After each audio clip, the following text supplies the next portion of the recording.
이강민의 잡지사 2월호 5번째 페이지 과학 돋보기를 장착해볼 시간입니다. 전 국립과천과학관장을 역임하셨고요.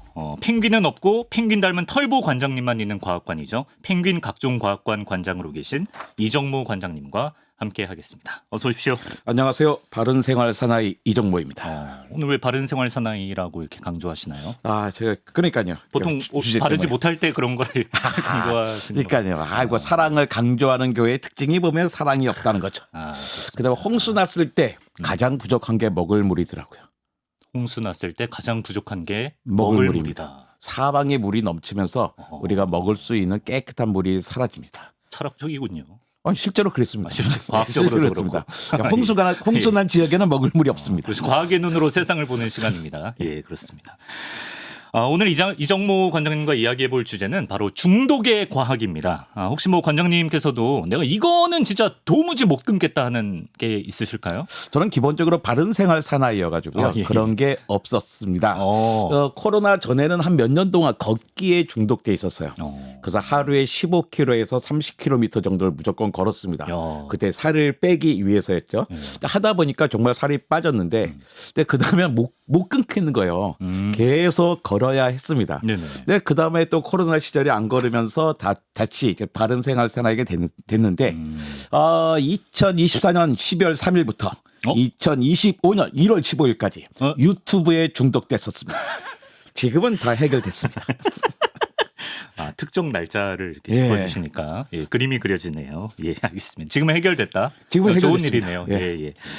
저는 뭐 개인적으로 하나를 꼽자면 커피 중독이 아닌가 싶습니다. 저는 뭐 커피를 하루 최소한 두세 잔씩은 꼭 마시는 편이고 실제로 많은 한국인들이 내가 아침밥은 굶어도 커피는 못 끊겠다 이런 중독 증세를 호소하고 있는데요. 관장님, 우리는 왜 이렇게 카페인이라는 성분을 쉽게 끊지 못하는 걸까요? 저도 커피를 좋아하지만 커피에 중독됐다는 생각은 들지 않아요. 근데 커피에 중독됐다, 카페인 중독됐다 그러면 카페인 무서운 거다 걱정하시잖아요. 예. 카페인은 뭐 무서운 게 아닙니다. 알칼로이드의 일종이에요. 알칼로이드 그러면 딱 떠오르는 게 알칼리 성분인가 보다 하는 거잖아요. 보통 뭐 탄수화물이 탄소, 수소, 탄소, 수소, 산소로 되어 있잖아요. 알칼로이드는 여기에 질소가 하나 더 들어 있습니다.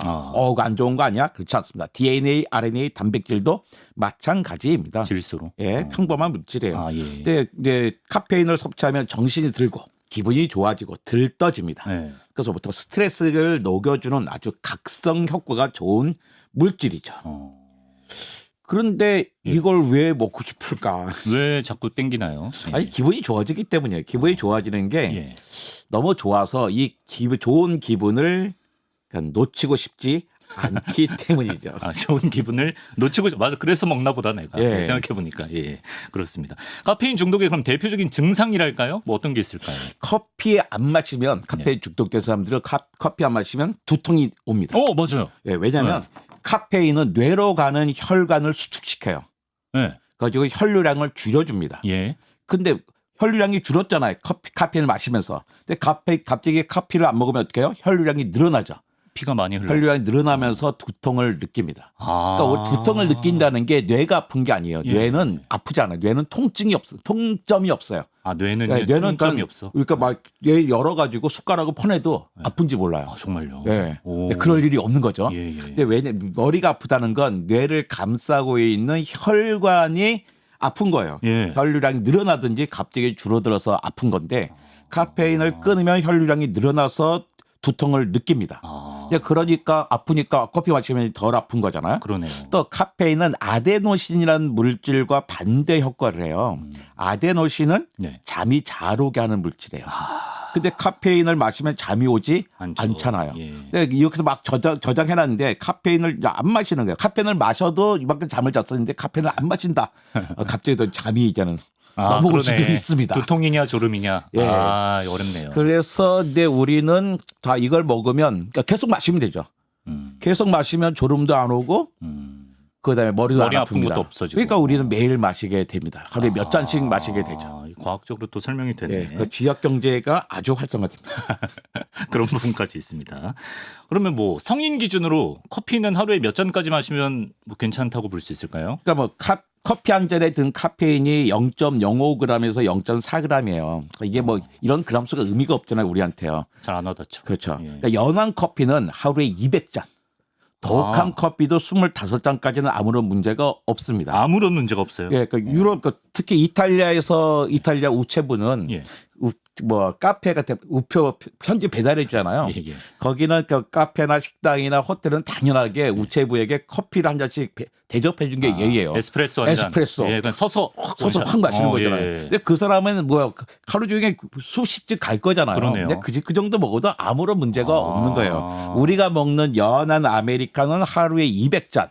그러니까 우리가 뭐 시간당 한 10잔씩을 마셔도 예. 사실은 괜찮습니다. 그런 사람은 없으니까. 예, 그 돈이 없어서 못 먹죠. 그 정도는. 그렇죠, 그렇죠. 예, FDA 미국의 그 식품의약국인 FDA에 따르면요, 카페는 아주 안전한 물질이야라고 이야기하고 있습니다. 아, 그래요?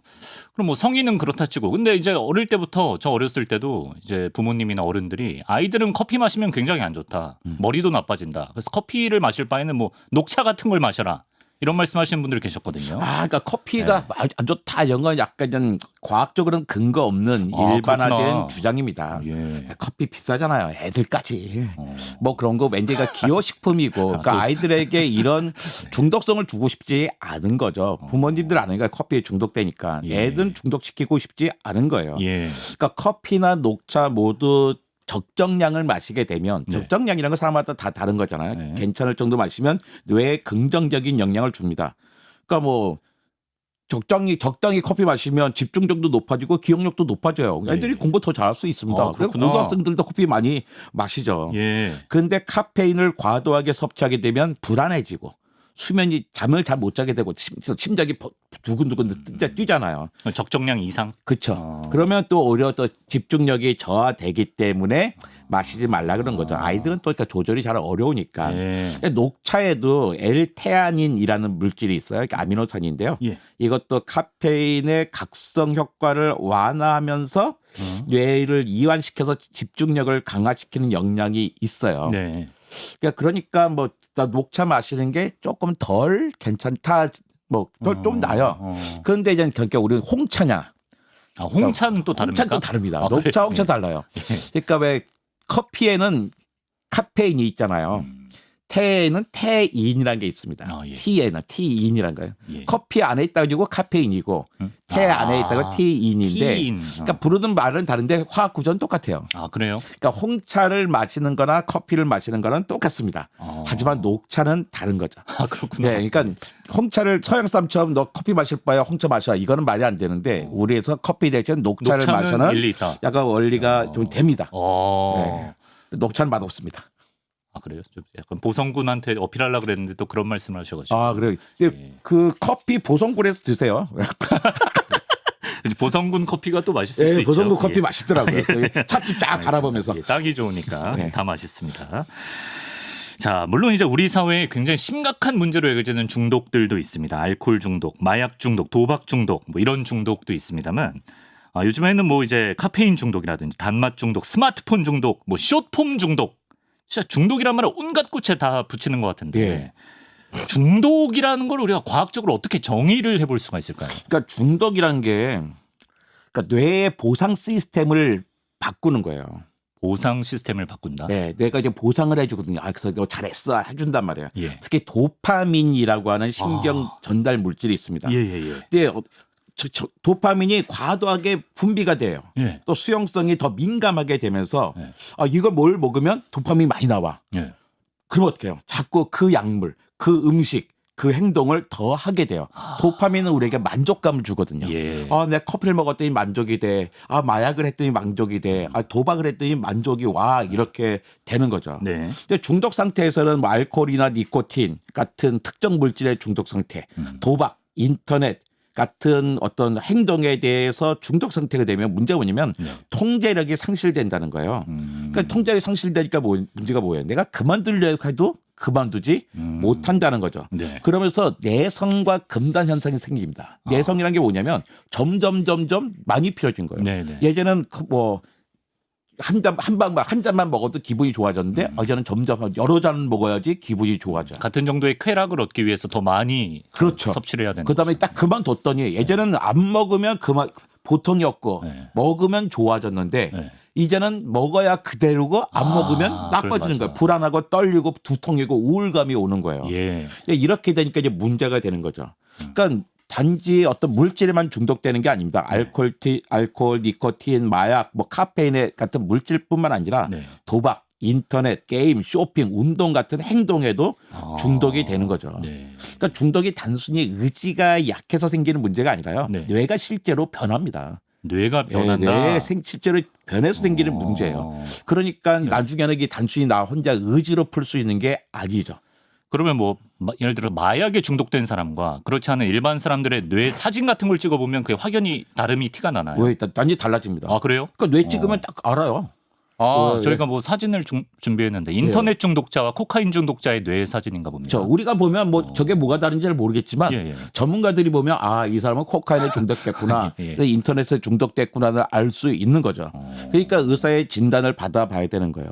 애가 나는 아니에요. 그래도 애를 데리고 한번 가본다든지 이걸 찍어보면 차이를 알 수가. 아니 그럼 의사들은 뇌 사진만 보고 어떤 중독인지도 맞힐 수가 있다는 거예요? 그렇죠. 이게 인터넷 중독입니다. 이게 된다고요? 이게 데이터가 있으니까 인터넷 중독인 사람이 있었어. 이 사람의 뇌를 찍어봤어. 그다음에 어떤 헤로인에 중독돼 있었는데 난 죽었어. 이 사람이 뇌를 찍어보니까 이런 모양인 거예요. 그걸 때 데이터베이스를 만들어 놓고 있는 거죠. 옛날에는 그 사진을 갖다 찍어서 다 일일이 확인했는데 요즘은 이제 인공지능이 딱 데이터베이스가 있어서 그걸 딱 클라우드에 올려주면 인공지능이 쭉 찾아서 뭐에 중독됐네요 하고 찾아주는 겁니다. 그래서 MRI, PT 같은 뇌 영상 기술로 아주 자세히 관찰할 수 있어요. 그러니까 중독자의 뇌를 뭐 기능적 자기 공명 영상 fMRI로 촬영하면요, 마약 같은 것의 어떤 특정 자극에 비정상적으로 높은 활성을 보이는 뭐 옆이나 어떤 부분이 보여요. 여기 뇌 특정한 부분이 또 번쩍번쩍한다. 그러면 거기에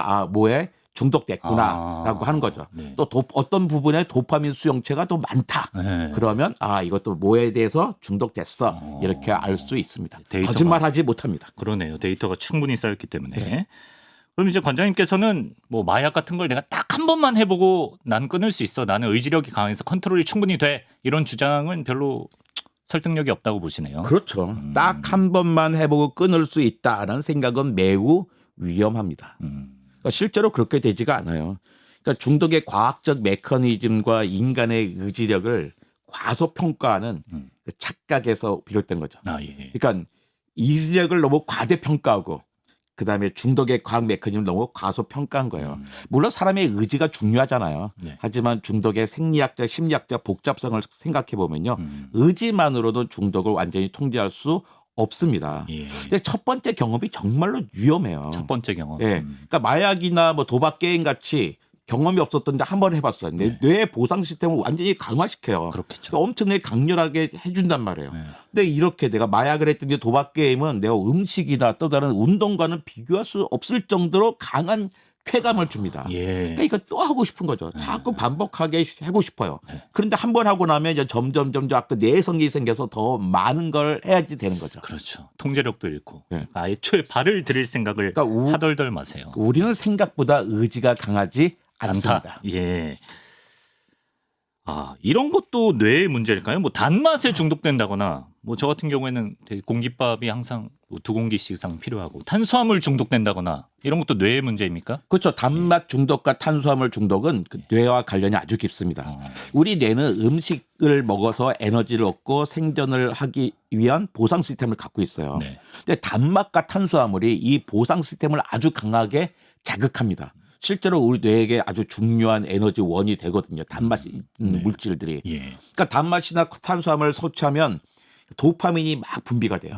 그래서 쾌감을 느끼게 해서 반복적으로 단맛을 찾게 합니다. 왜냐하면 진화 과정 속에서 이래야 했어요. 단맛을 자꾸 찾는 사람들이 잘 살아남았거든.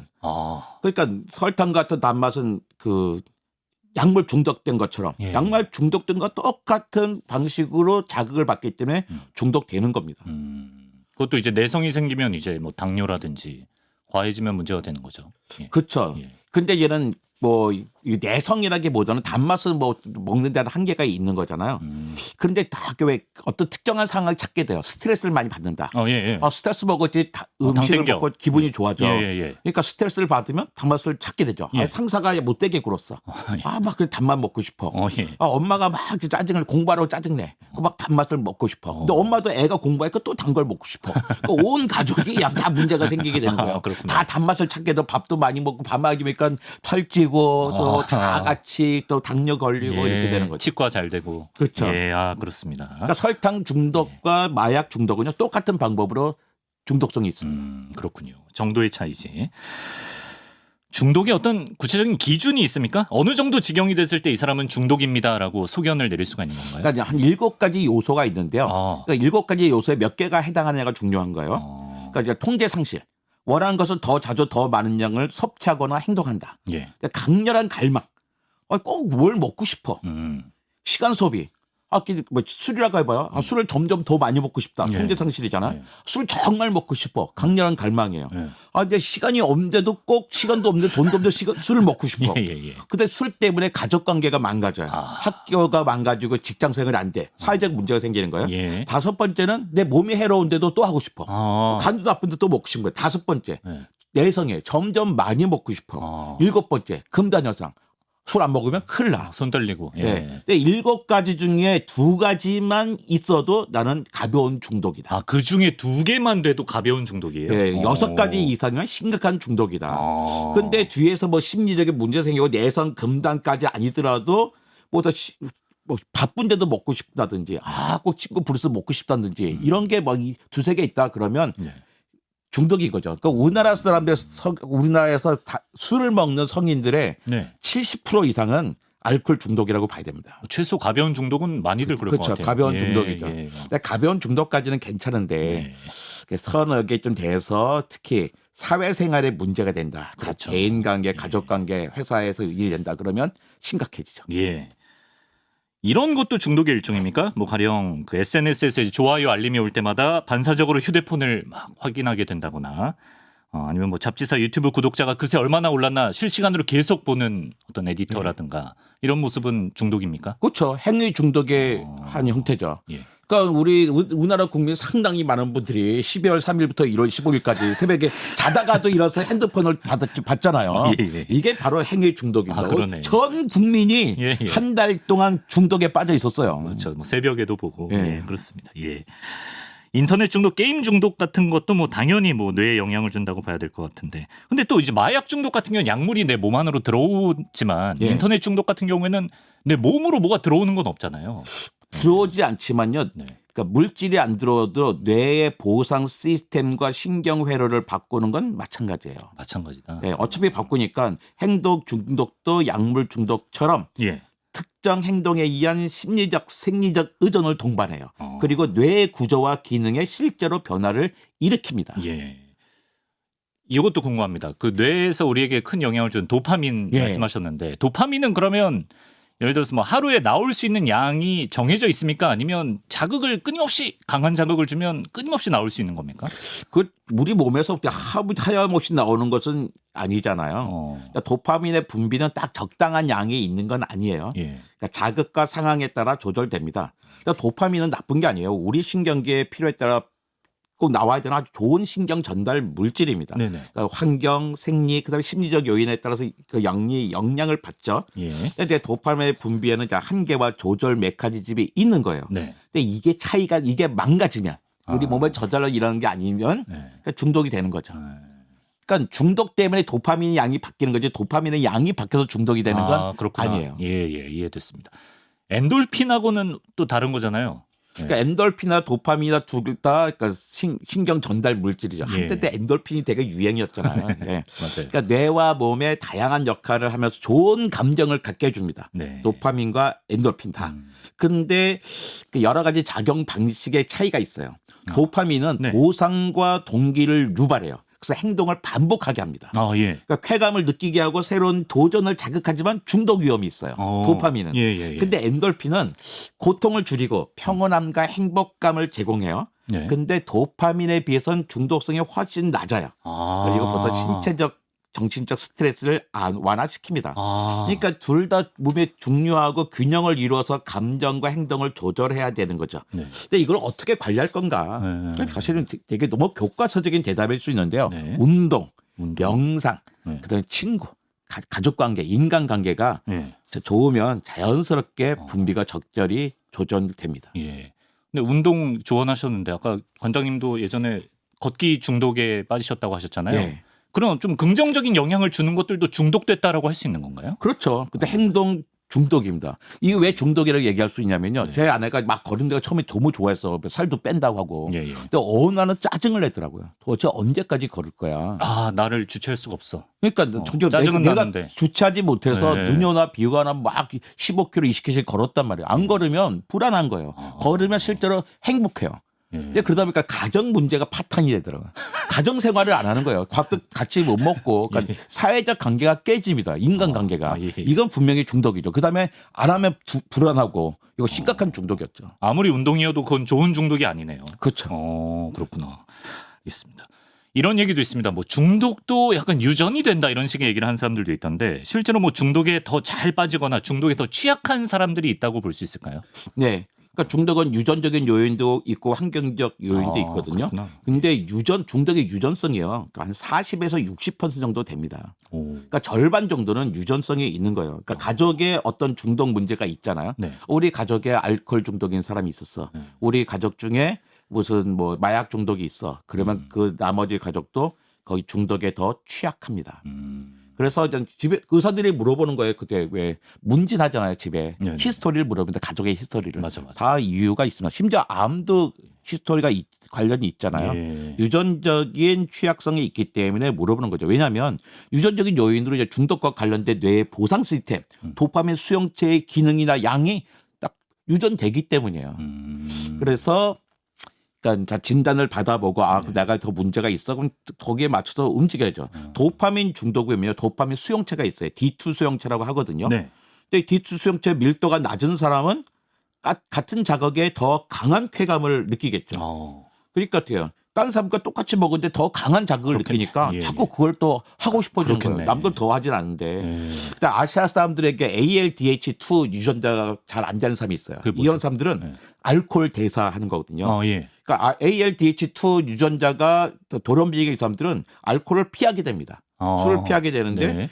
근데 또 다른 또 유전자의 변이가 있는 사람은 알코올 중독에 빠지게 돼요. 그렇죠. 그러니까 저 사람은 알코올 중독에 빠져서 인간의 자체가 틀려먹었어. 개차반이야. 네. 그렇게 하시면 안 돼요. 그분의 분명히 유전적인 문제가 있으니까 그분도 이해해 줘야 돼요. 예. 이해해 주고 네. 그 사람에 따른 치료법을 찾아줘야 돼요. 그렇지. 이거 다 유전이랑 연결되는구나. 예. 알겠습니다. 중독의 과학에 대해 얘기해봤는데요. 이제 마치면서 물론 이제 뭐 중독은 인간의 의지로는 극복하기가 정말 힘들다라고 앞서 말씀하셨습니다만 그래도 무언가에 중독되고 특히 요즘 들어 이제 도파민에 절여졌다 이런 말을 많이 하는데 그런 우리의 뇌를 구원할 방법, 우리의 뇌를 회복시킬 약간의 팁 공유해 주시면. 도파민 디톡스를 해야 됩니다. 도디, 예, 도파민 디톡스. 뭐냐면요. 도파민 즉각적인 보상을 하는 거잖아요. 예. 즉각적인 보상을 줄이는 겁니다. 그러니까 SNS 게임, 자극적 음식은요. 예. 그러니까 즉각적인 보상을 주는 거잖아요. 그렇죠. 그러니까 좀 쉬는 거예요. 뇌를 쉬게 하는 겁니다. 그러니까 내가 뭐 어떨 때 뇌가 자극되지? SNS를 막 썼을 때 예. 아니면 뭘 막 먹었을 때 내가 막 기분이 좋아진다. 맞아요. 그때 그걸 좀 참아보는 거예요. 일시적으로 딱 줄이거나 예. 중단해 보는 겁니다. 그러면서 그 시간을 조금씩 늘려보는 거죠. 근데 도파민을 줄이려면 뭔가 또 다른 보상이 있어야 되잖아요. 그렇죠. 예. 그러니까 독서, 명상, 산책, 뭐 조깅 이런 것들입니다. 그러니까 몸을 쓰는 게 좋습니다. 커피를 줄이고 명상을 해라. 명상을 아침에. 쉽지 않죠. 우리도 뭐 쉽지 않잖아. 왜 명상이 힘들잖아. 커피는 쉬운데. 하지만 자기가 스스로 게 문제라고 느꼈다면 예. 디톡스 해볼 만하죠. 그렇죠. 좀 심각함을 느끼면 당연히 손을 써야 되니까. 네. 예, 알겠습니다. 내일 아침부터 제가 눈을 감고 있어도 존다고 생각하지 않기를 바라면서 여러분도 도디 한번 시도해 보시기 바랍니다. 도파민 디톡스. 자, 오늘은 이정무 관장님과 함께 중독의 과학에 대해서 또 이야기를 나눠봤습니다. 관장님 말씀 고맙습니다. 고맙습니다.